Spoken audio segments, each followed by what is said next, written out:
धाराशिवमध्ये कांद्याला कवडीमोल भाव मिळत असल्यानं शेतकऱ्यांना कांद्यावर नांगर फिरवलाय। तुळजापूर तालुक्यातील काकरपुरा गावाच्या शेतकऱ्यांना 1.5 एकर कांद्यावर नांगर फिरवला। उत्पादन खर्चही निघत नसल्यानं शेतकऱ्यांना हे पाऊल उचललं। हिंगोली जिल्ह्यात अवकाळी पावसाचा फटका चिकू बागेला बसलाय। पळशी परिसरात वादळी वाऱ्यामुळे चिकू बागेचं नुकसान झालंय।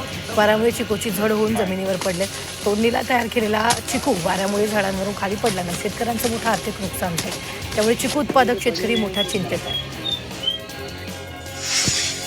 यवतमाळ जिल्ह्यात अवकाळी पावसाचा मोठा फटका बसलाय। तर पावसामुळे रब्बी पिकं, भाजीपाला तसंच फळ पिकांचं मोठं नुकसान झालंय। सर्वाधिक नुकसान काढणीला आलेल्या गहू पिकांचं झाल्यामुळे शेतकरी हवालदिल झालाय। वाशिम तालुक्यात अवकाळी पावसामुळे हळद पिकाला मोठा फटका बसलाय। पावसामुळे शेतात वाळत घातलेली हळद पूर्ण भिजली, त्यामुळे हळदीचा रंग फिका पडून वजन घटण्याची शक्यता आहे। त्यामुळे शेतकऱ्यांमध्ये चिंतेचं वातावरण आहे। नाशिक जिल्ह्यात झालेल्या अवकाळी पावसामुळे मोठं नुकसान झालंय। 1152 शेतकऱ्यांना फटका बसलाय, तर 482 हेक्टरवरील शेतपिकांचं नुकसान झालंय। नाशिकच्या सिन्नर येवला तालुक्यात पावसासह गारपीट झाली आहे।